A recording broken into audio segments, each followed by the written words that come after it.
Right now, andito kami sa market, street market. Ano ba tawag dito? Oo nga, sa street market. Every Saturday morning dito sa baba ng bahay namin, dyan ang bahay namin sa tapat. Ang gusto ko palang itakil sana ay ang cost of living.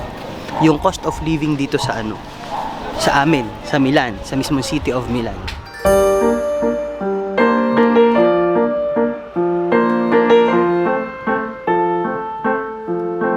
Pero di ba nanguha tayo ng chiliege ng isang kita nyo, 6 euro yun al kilo. Ito ay 5 euro al kilo. Mas mura. Mas mura yung binibili ngayon, mahal, kaysa doon sa pinuntahan natin. Tapos ang maganda doon, hindi ka pa nahirapan, di ba? Ang gaganda pa ng kulay. Di ba yan yung sinasabi na dapat, parang bloody red. Yan. Ganyan talaga yung kulay ng mga cherry na kailangan bilhin. Duroni pala ang tawag doon, Duroni. Malalaki. Ayan.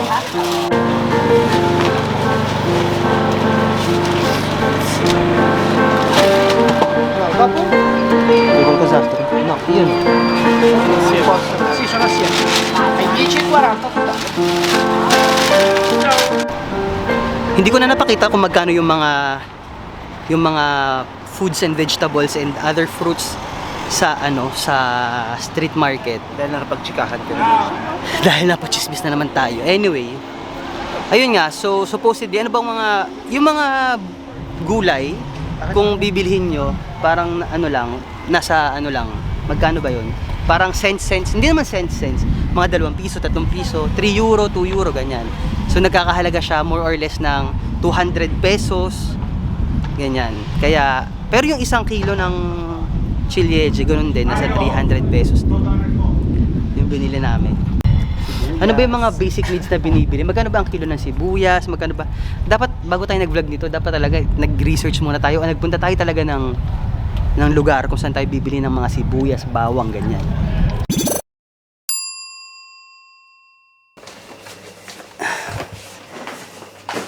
Okay guys, so today ang dami naming nagawa. Ang dami naming napabili. And for now, we are going to talk about the cost of we are going to talk about the cost of living dito sa amin. Di ba yun yung pinag-uusapan natin? Yung cost of living. So, dahil sa hindi ko naman talaga maintindihan kung magkano ba talaga yung mga presyo. So, I took the opportunity na nagpunta kami sa grocery para malaman talaga natin yung mga totoong presyo. Alam mo guys, ako hindi talaga ako masyadong magaling dyan kasi si Mark ang magaling dyan. Halika nga dito, Mark, kasi hindi ka naman kita dyan. So, let's start na. Try nating i-discuss ang cost of living. First, cost of living, ang pinakamalaking kinakain dito, ang pinakamalaking kinakain pera dito sa amin, sa Milan, ay ang bahay. Oo.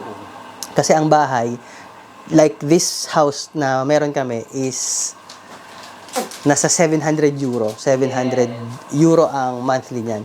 So, 700 euro is equivalent to, kayo na lang mag-convert kasi hindi ako masyadong magaling sa conversion. So, yun nga, yun ang pinakamalaking kinakain, di ba? Yes. Tapos, may expenses like the kuryente at saka yung gas. Kasi gas yung pang gas range, yung gas ng pangligo, tsaka yung gas ng pag-winter, yun lang ginagastos na expenses. So, ang gas at saka kuryente natin, every 2 months yun, pumapatak siya ng 100. So, pumapatak siya 50, no? 50 ang... Pero this year, mas mataas dahil kasi dito yung sa gera-gera. Oo nga. This year, basta tumaas. Pasensya na kayo sa mga nangyayari dahil yung mga sound ko napipick up ng mic ko.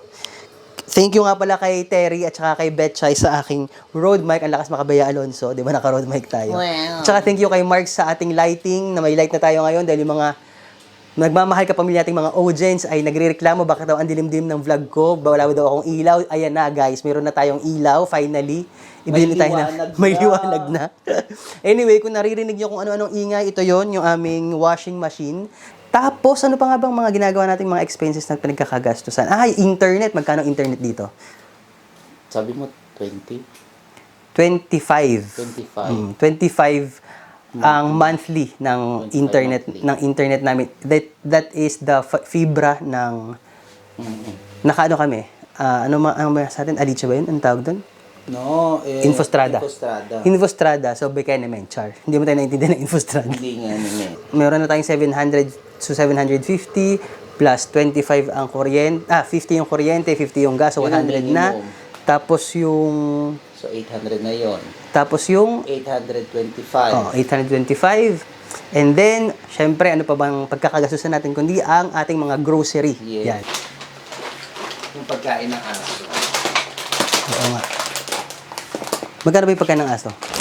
It's 3 and 20. Ano yan? Kailangan may kopya. Paano ba yun?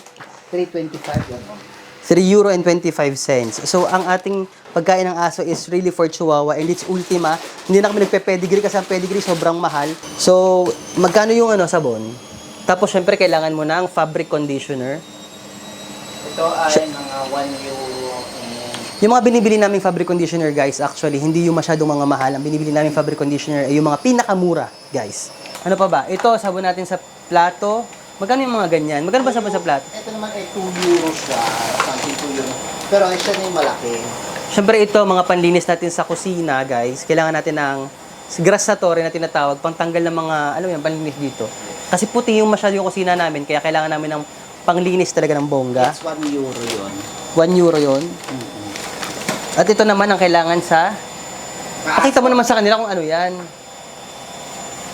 Clorox. Parang Clorox, guys. Kasi yun ang kailangan namin sa... Kasi may mga aso kami, so para malinis ng maayos yung sahig. Hirap pa. Pagod na rin ako. 1 euro. And then, uy, nakakita ako guys ito, bongga, nakakita ako nito.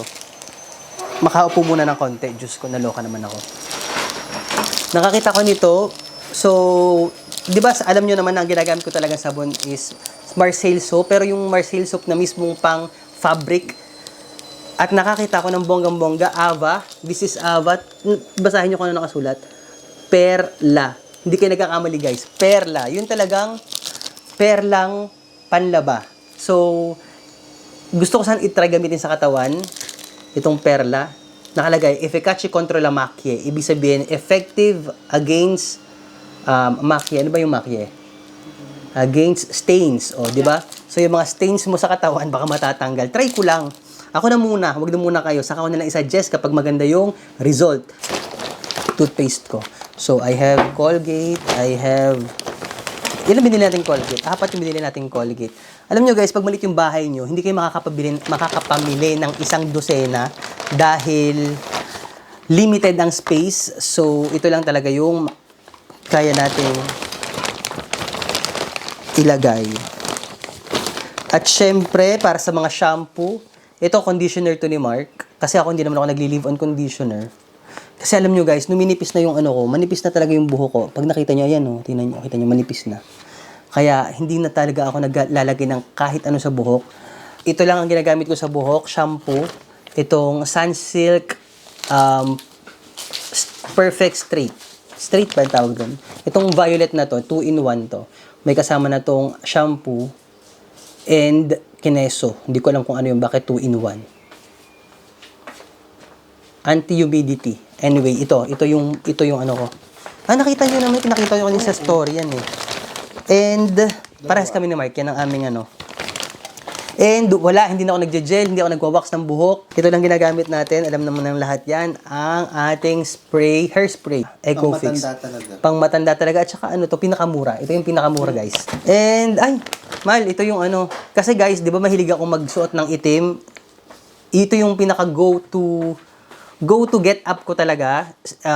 Itim na shorts at saka itim na sando or itim na pantalon and itim na t-shirt. Yan talaga yung aking go-to na ano.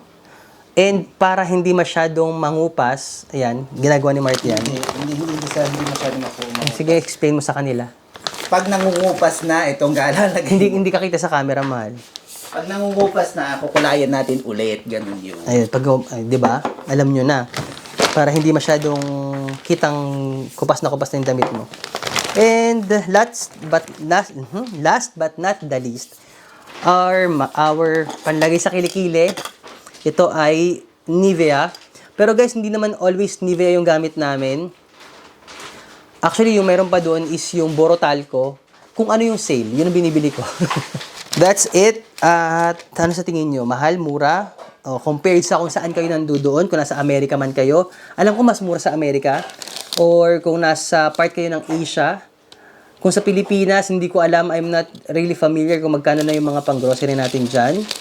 Pero ang alam ko mas mura kasi feeling ko sa palengke mas mura, no? Ewan ko lang. Feeling ko lang yun.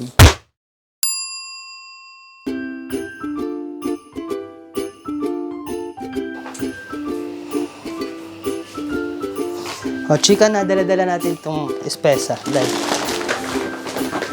Mahal. Chikang dala natin yung espesa. Aray ko.